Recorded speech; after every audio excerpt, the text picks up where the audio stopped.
You know, you can't box everything into a recipe. You can't have a formula for literally everything in life. Some things in life are so intrinsic and essential and fundamental that you just do them. No one teaches you how to love someone. You just love someone, right? No one's giving you classes on how to do that. I feel exactly the similar way about rice. It's such an integral part of my life that I can do better. You know, I don't need to measure this. This is like second nature.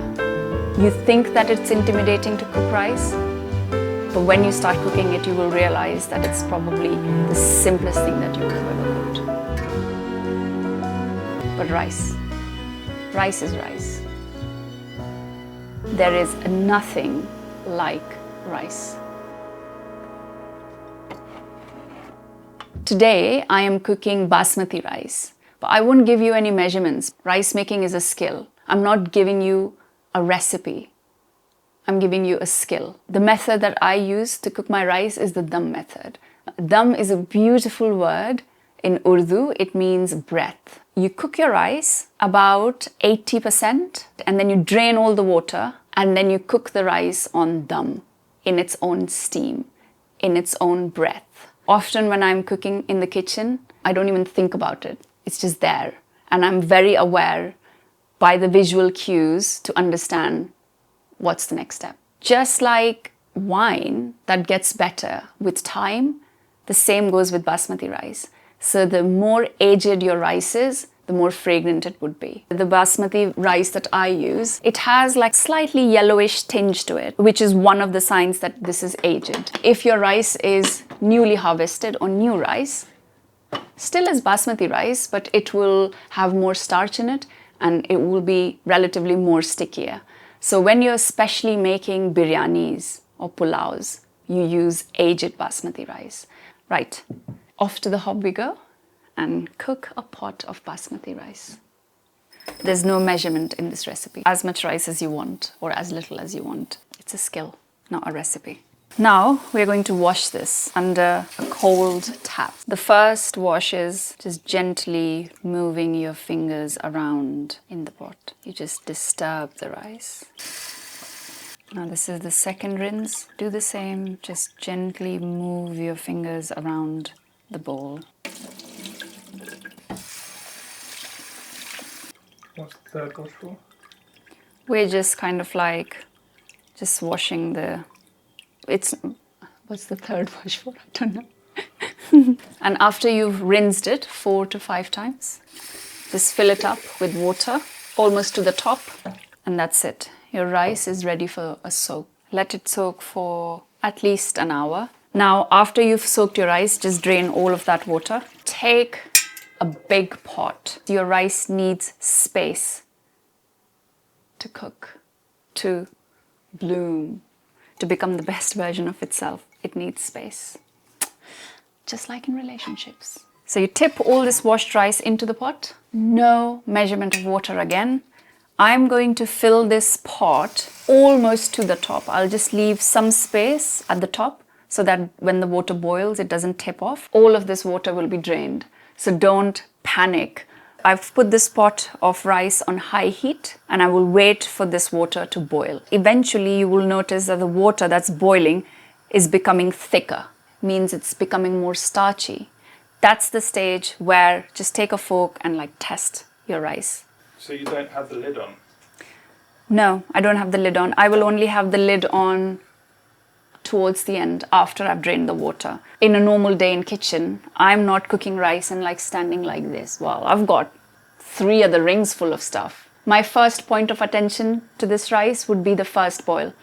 Okay, rice has started boiling. My second point of attention to the rice would be when this boiling water starts looking more thick, viscous, starchy. That's when I will take a fork and pull a little bit out and just test it. Okay, al dente or not al dente? Al dente, perfect. Now when you look at the water, it's boiling. The way in which it's flowing looks like it's thickened, right? It's perfectly al dente. So things will happen very, very quickly here. I'm going to turn this off. It's like, be very careful. Drain all the water. Put the rice back on. Just put your gas back on lowest heat. Put the lid on.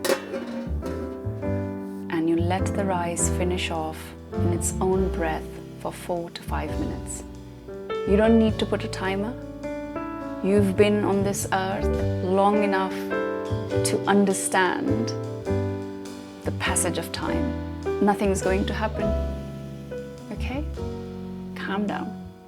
4 to 5 minutes. That's it. Done.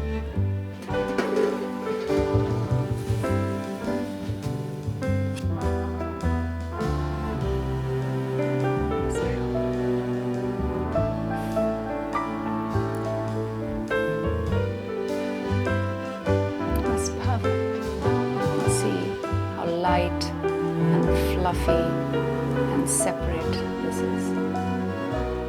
I'm going to show you how I used to love rice when I was young, very, very young. So just fresh rice with a blob of butter.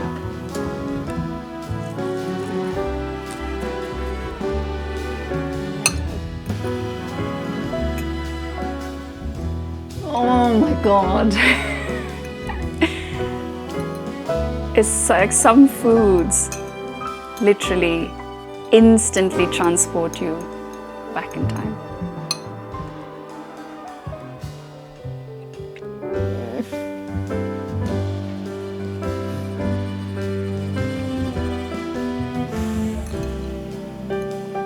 Just some butter and sea salt.